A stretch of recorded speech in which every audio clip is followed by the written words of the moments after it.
Students, हम operation of addition, subtraction, multiplication and division on numbers को छोटी classes में पढ़ चुके हैं। मतलब कि अगर हमें ऑपरेशन ऑफ एडिशन को नंबर्स पे लागू करना है तो उसके लिए हमें दो नंबर्स चाहिए। जैसे कि अगर मैं दो नंबर्स यहां पर अज्यूम करूं 5 और 6 और इसमें मैं ऑपरेशन ऑफ एडिशन को लागू करता हूं तो 5 + 6 आता है हमारे पास 11। ऐसे ही अगर मैं ऑपरेशन ऑफ सब्ट्रैक्शन दो नंबर्स पे लागू करूं मतलब 10 और 2 पर तो 10 - 2 कितना होता है 8। इसी तरीके से ऑपरेशन ऑफ मल्टीप्लिकेशन अगर मैं दो नंबर्स पे लागू करता हूं 2 और 3 तो दोनों को मल्टीप्लाई करने पे हमारे पास जो आंसर आता है वो है 6। तो हमारे पास इसी तरह का एक क्वेश्चन यहां पर बनता है कि अगर हम operation of addition, subtraction, multiplication, division numbers पे लागू कर सकते हैं तो क्या सेट्स के लिए भी इस तरह के ऑपरेशंस हमारे पास हैं? तो इसी क्वेश्चन का जो जवाब है हम इस सेट में ढूंढेंगे। हेलो स्टूडेंट्स, मैं हूं आपका मेंटर के.एन. जोशी और आप मेरा यूट्यूब चैनल देख रहे हैं मैथमेटिक्स विद के.एन.जे।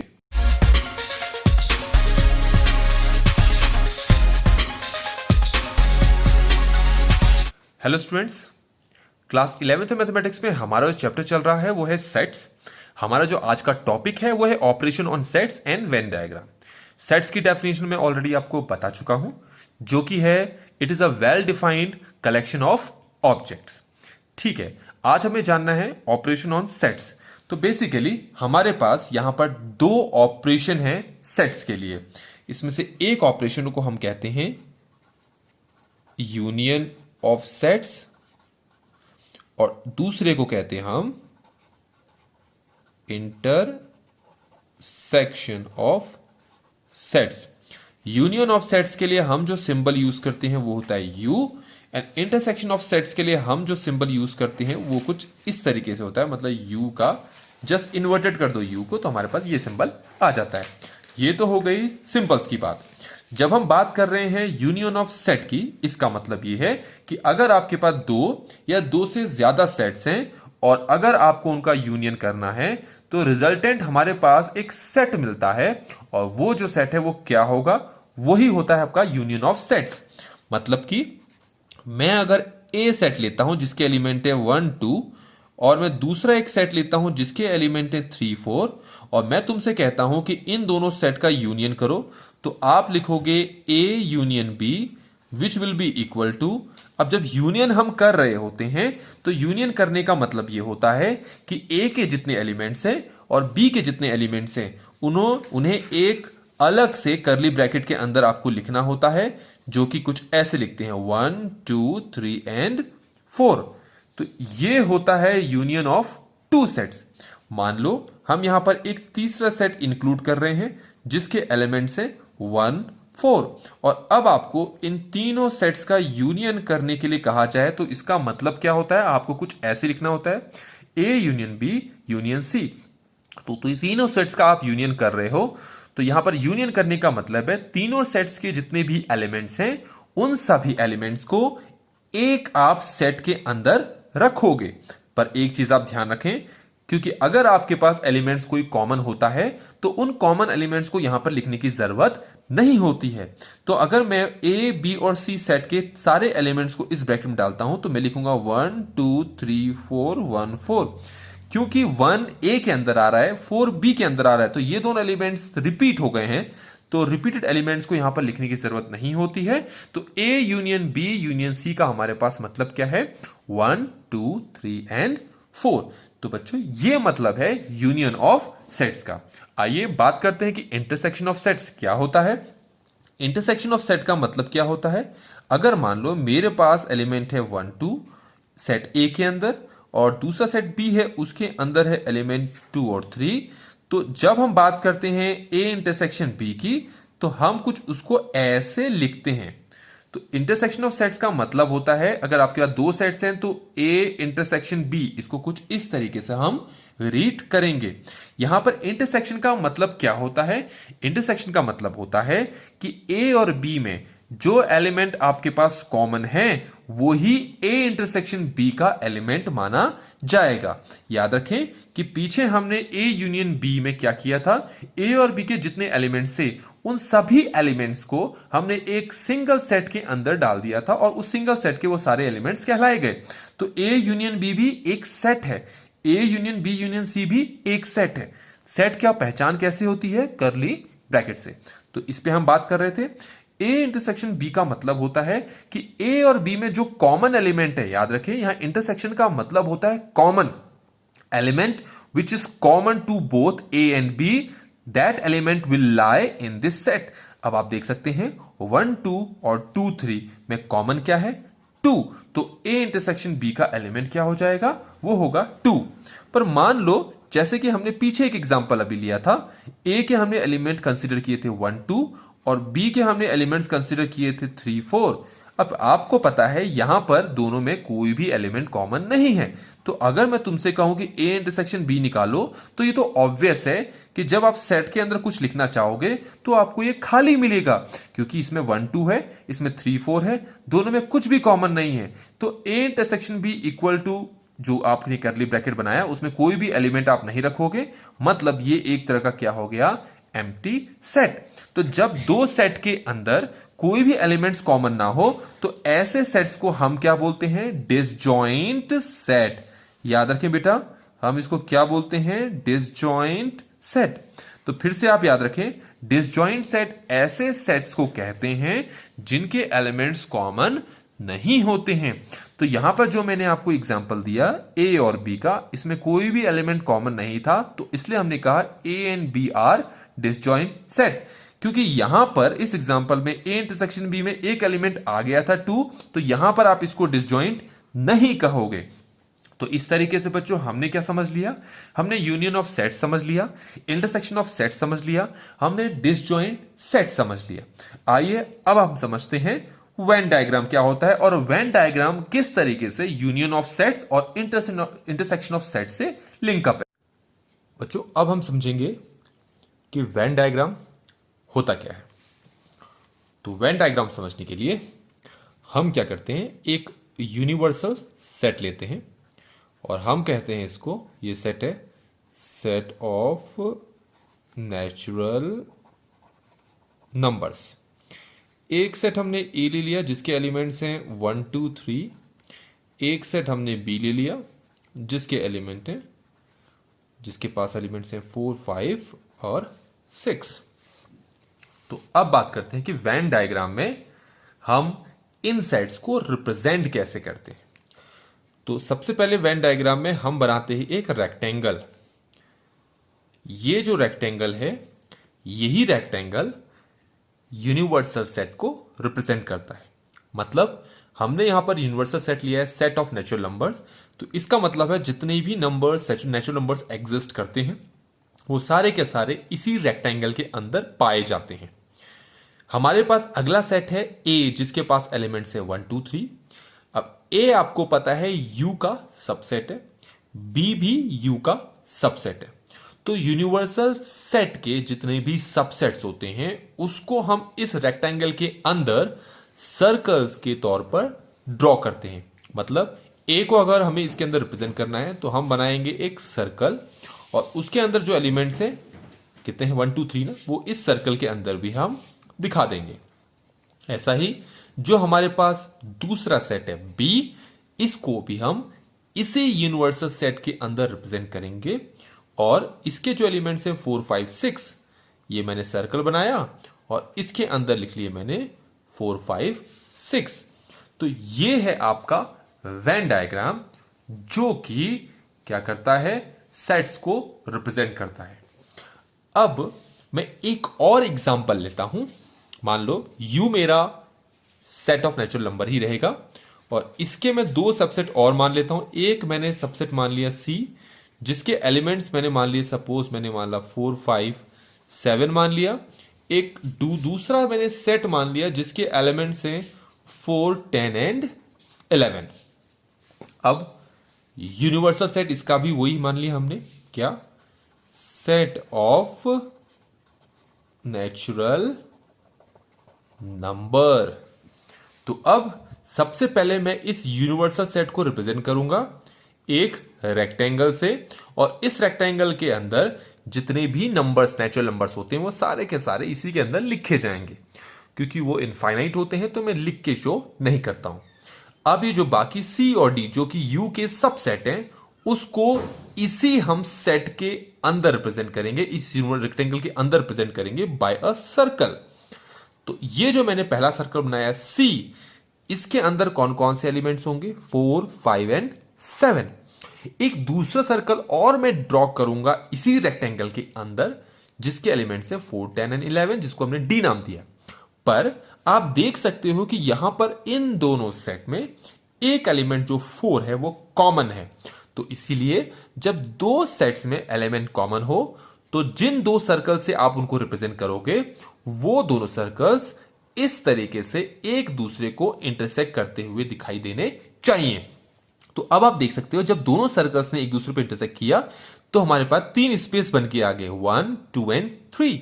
ये जो स्पेस दिख रहा है आपको, ये कॉमन स्पेस है for this circle and this circle. तो ये जो कॉमन स्पेस है दोनों सर्कल के लिए, इस कॉमन स्पेस पर वो एलिमेंट आएगा जो दोनों सेट्स में कॉमन है, जो कि यहां के अकॉर्डिंग क्या है? 4। तो आप यहां पर लिखोगे 4। सी के बाकी दो एलिमेंट्स कौन है? 5 और 7 ना, पर वो कॉमन नहीं है दूसरे के लिए भी, तो वो हम यहां पर लिखेंगे। और डी के जो बाकी दो एलिमेंट्स हैं वो हम यहां पर लिखेंगे। तो बच्चों, इस तरीके से हमने ये देख लिया कि हम वेन डायग्राम के तौर पर किस तरीके से सेट्स को रिप्रेजेंट कर सकते हैं। अब इसमें हम यूनिवर्सल सेट, इसमें हम यूनियन ऑफ सेट और इंटरसेक्शन ऑफ सेट को किस तरीके से देखते हैं। आपको जो ये कॉमन स्पेस दिख रहा है, इसको हम बोलते हैं ए, क्योंकि हमने सेट सी और डी लिया तो हम बोलेंगे सी इंटरसेक्शन डी। याद रखें, ये कॉमन स्पेस को ही हम बोलते हैं इंटरसेक्शन। यहां के अकॉर्डिंग इसमें कौन सा एलिमेंट आ रहा है? 4 आ रहा है, तो सी इंटरसेक्शन डी कितना हो गया? 4 हो गया। याद रखें, ये हमेशा जो स्पेस है ये इंटरसेक्शन को डिनोट करता है। अगर मैं तुमसे कहूं सी यूनियन डी कितना है, तो आप बोलोगे इन दोनों सर्कल्स को अगर मैं पूरा शेड कर दूं, तो ये जो दोनों सर्कल्स हैं इन्हीं को कहते हैं हम सी यूनियन डी, जिसके एलिमेंट्स कौन कौन से हैं? 5 है, 7 है, 4 है, 10 है एंड 11 है।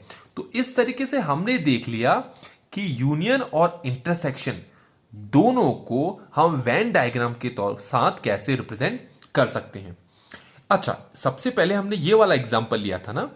अगर मैं तुमसे कहूं कि इस एग्जांपल में ए इंटरसेक्शन बी क्या है, तो मैं आपको बता चुका हूं इंटरसेक्शन का मतलब होता है कॉमन, जो कि दोनों में हो। हमें यहां दिख रहा है कि दोनों ही जो सर्कल्स हैं उन्होंने एक दूसरे को इंटरसेक्ट नहीं किया है। इंटरसेक्ट नहीं करने का मतलब दोनों में कुछ भी कॉमन नहीं है। तो जब ये वाला स्पेस इसमें एग्जिस्ट करता ही नहीं है, तो हम लिखेंगे ए इंटरसेक्शन बी, सिर्फ कर्ली ब्रैकेट बनाकर छोड़ देंगे। इसको हम क्या बोलते हैं? Empty set. लेकिन अगर मेरे को इसका यूनियन लेने के लिए कहा गया होता, तो यूनियन में हम ये सब लेते और इन सब को हम इसके अंदर लिखते। तो इसमें है हमारे पास 1, 2, 3, इसमें है हमारे पास 4, 5, 6। तो इस तरीके से हमारे पास ए यूनियन बी आ चुका है। तो बच्चों, हमारे पास एक चीज पता चल गई है कि वेन डायग्राम भी आपका ऑपरेशन ऑन सेट्स, मतलब union of sets and intersection of set से किस तरह से लिंकअप है। आइए अब हम कुछ प्रॉपर्टीज के बारे में डिस्कस करते हैं, which is related to the operation of union and operation of intersection. Some properties of the operation of union. इसमें जो पहली प्रॉपर्टी है वो है कॉम्यूटेटिव लॉ। Commutative law. तो ऑपरेशन ऑफ यूनियन में कॉम्यूटेटिव लॉ क्या होता है? अगर आप दो सेट्स का यूनियन इस तरीके से लिखते हो, तो ये इक्वल होगा आपका बी यूनियन ए के। चाहे यूनियन इस तरीके से करो या इस तरीके से करो, आपको जो नंबर ऑफ एलिमेंट्स मिलेंगे वो क्या होगा आपके पास? वो क्या होगा? एक जैसा होगा। अगला है एसोसिएटिव लॉ। अब एसोसिएटिव लॉ को समझने के लिए हमें यहां पर 3 सेट्स चाहिए होंगे, ए, बी एंड सी। तो associative law on for union का मतलब क्या होता है? इसका मतलब होता है कि A union B union C equal होगा A union B union C. यह है आपका associative law for three sets. अगला हमारे पास क्या है? तीसरा हमारे पास लॉ है law of identity element phi. इसका मतलब क्या है कि अगर आप ए का यूनियन करते हो फाई के साथ, फाई जो कि एक एम्प्टी सेट है, वो इक्वल रहेगा हमेशा ए के। अगर फाई का यूनियन ए के साथ करते हो तब भी वो आपका आंसर क्या देगा? ए। फाई एक एम्प्टी सेट है जिसमें कोई भी एलिमेंट नहीं होता है। ए एक बड़ा सेट होता है इसके मुकाबले, तो फाई इसका सबसेट भी होता है। इसीलिए जब ए यूनियन फाई करते हैं तो हमेशा क्या आता है? वो ए ही आता है। हमारे पास डी है आइडेम्पोटेंट लॉ। ये लॉ क्या होता है? जब किसी सेट का यूनियन करते हो उसी सेट के साथ तो हमेशा वही सेट आता है। मतलब ए का यूनियन करोगे ए के साथ तो वो आपका ए ही आएगा। इन सबको प्रूफ करने के लिए आप एग्जाम्पल लेके चल सकते हो, तो आपके पास ये सारे के सारे लॉ इजिली प्रूफ हो जाएंगे। हाँ, हमारे पास जो लास्ट है फिफ्थ, इसमें है फिफ्थ हमारे पास क्या है? Law of you. Law of you क्या है? यू यहां पर यूनिवर्सल सेट है, ये याद रखें आप। लॉ ऑफ यू क्या है? अगर किसी सेट का यूनियन करते हो आप यूनिवर्सल सेट के साथ, ध्यान रखें यूनिवर्सल सेट का ये ए का सुपर सेट होता है, या फिर आप ये कह सकते हो कि ए यूनिवर्सल सेट का सबसेट होता है। तो ये किसके इक्वल आएगा? ये यूनिवर्सल सेट के इक्वल ही आएगा। आप चाहो तो इसमें एग्जांपल देख सकते हो, जैसे यूनिवर्सल सेट अगर मैं मान लू 1 2 3 4 और ए मान लू मैं 1 2, तो ऑब्वियसली ए यू का क्या है? सबसेट। तो इन दोनों का यूनियन लोगे तो आपके पास यू ही आएगा। यह है आपका लॉ ऑफ यू। आइए बच्चों, अब हम करते हैं some properties of the operation of intersection. Some properties of operation of intersection में फिर से हमारे पास, याद रखना इस बार हम इंटरसेक्शन की बात कर रहे हैं, तो इसमें भी हमारा जो पहला प्रॉपर्टी है वो है कॉम्यूटेटिव लॉ। जैसे पीछे हमने कॉम्यूटेटिव लॉ यूनियन के लिए पढ़ा था, यहां पर इंटरसेक्शन के लिए भी कॉम्यूटेटिव लॉ बिल्कुल वैसा ही है। कैसा है? अगर आप ए इंटरसेक्शन बी करते हो तो वो ऑलवेज इक्वल आता है आपका बी इंटरसेक्शन ए। यहां पर आप ये चीज याद रख लें कि इनको आप बिल्कुल आसानी से प्रूव कर सकते हैं। आपको सिर्फ ये करना होगा, आपको ए और बी के एग्जाम्पल लेने पड़ेंगे और ये सारे के सारे लॉस आसानी से हमारे प्रूव हो जाएंगे। हमारे पास बी है एसोसिएटिव लॉ।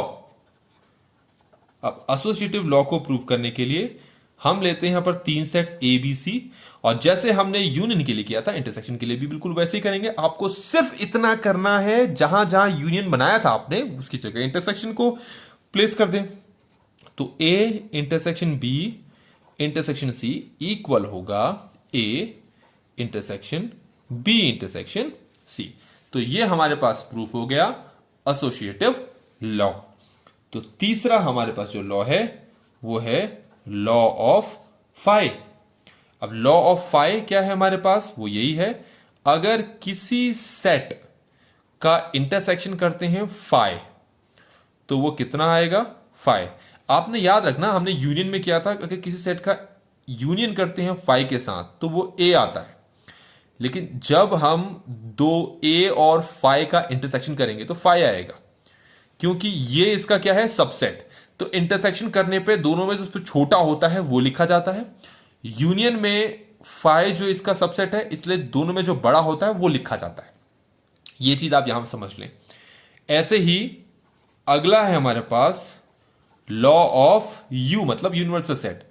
अगर ए का इंटरसेक्शन करें यूनिवर्सल सेट के साथ, सीधी सी बात है ए इसका सबसेट है ना, तो मैं आपको बता चुका हूं अगर ए इसका सबसेट है तो दोनों में जो सबसे छोटा होगा वो यहां पर लिखा जाएगा, और यूनियन में क्या होता है? दोनों में जो बड़ा होता है वो लिखा जाता है यहां पर।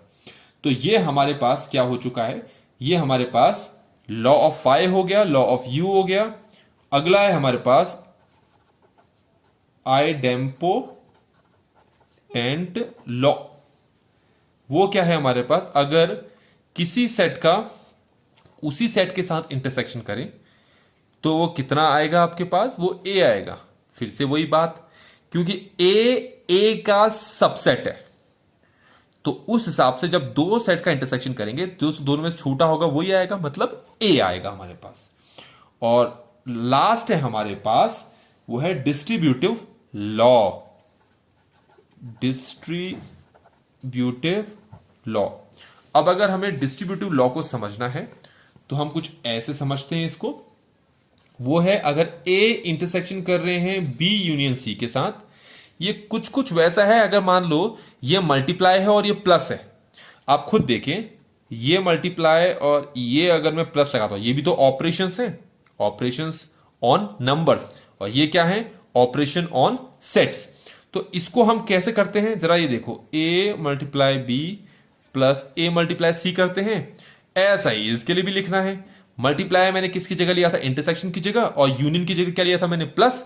तो यही चीज यहां कॉपी कर दो, इसको रिप्लेस कर दो इंटरसेक्शन से, इसको रिप्लेस कर दो इंटरसेक्शन से, और प्लस को रिप्लेस कर दो यूनियन से। तो क्या हो जाएगा हमारे पास हो जाएगा A intersection B plus A intersection C.